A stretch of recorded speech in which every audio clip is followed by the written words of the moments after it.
इमाम हुसैन अलैहिस्सलाम ने दुश्मनों को पैगाम भेजा कि अगर तुम्हें मुझसे दुश्मनी है तो इन बच्चों और औरतों को तो पानी पीने दो, इनका क्या कसूर है। लेकिन उनका आगे से जवाब आया कि हमें उबैदुल्लाह बिन ज़ियाद ने सख्त ऑर्डर दिया है कि इन्हें एक बूंद भी पानी नहीं देना। अगले दिन 8 मुहर्रम को इमाम हुसैन अलैहिस्सलाम ने अमर बिन साद से नेगोशिएशंस करने की कोशिश की, लेकिन इनकी एक ही डिमांड थी कि यजीद की बैत करो, जो कि इमाम हुसैन कभी करने को तैयार नहीं थे। प्यास की वजह से दिल की धड़कन तेजी से बढ़ रही थी, खून गाढ़ा होने की वजह से बॉडी को पंप करने में मुश्किल हो रही थी, ब्रेन फंक्शंस कम हो रहे थे और ये सब बच्चों में और ज्यादा हो रहा था। 9 मुहर्रम का दिन आ चुका था और इसी आजमाइश में 9 मुहर्रम का दिन भी गुजर गया। इमाम हुसैन अलैहिस्सलाम ने सारी रात इबादत की और अपने साथियों से कहा, तुम अब जा सकते हो, दुश्मनों को सिर्फ मेरी जान चाहिए, मैं नहीं चाहता कि मेरी वजह से किसी की जान जाए।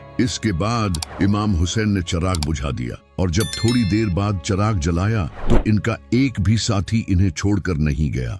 हुर बिन यजीद को जब ये पता चला कि अमर बिन साद इमाम हुसैन के खिलाफ जंग करेगा तो उन्होंने इमाम हुसैन की फौज ज्वाइन कर ली, क्योंकि वो इमाम हुसैन की इज्जत करते थे।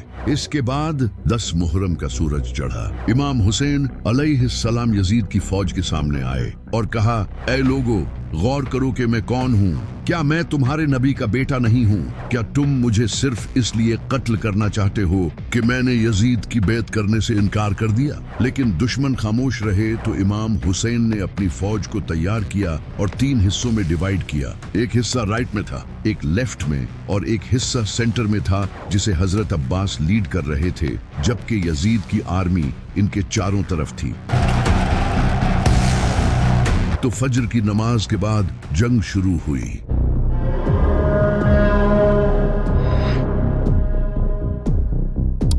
इमाम हुसैन अलैहिस्सलाम के कई साथी एक एक करके शहीद होते रहे। जब इमाम हुसैन के साथी शहीद हो गए तो इमाम हुसैन अलैहिस्सलाम के खूबसूरत बेटे जनाबे अली अकबर, जो कि नबी सल्लल्लाहु अलैहि वसल्लम के हम शक्ल थे, वो मैदान में आए और पुकारने लगे, मैं हूँ अली, अली के बेटे हुसैन का बेटा। हम नबी के घर वाले हैं और अल्लाह की कसम हम कभी भी बातिल के सामने नहीं झुकेंगे।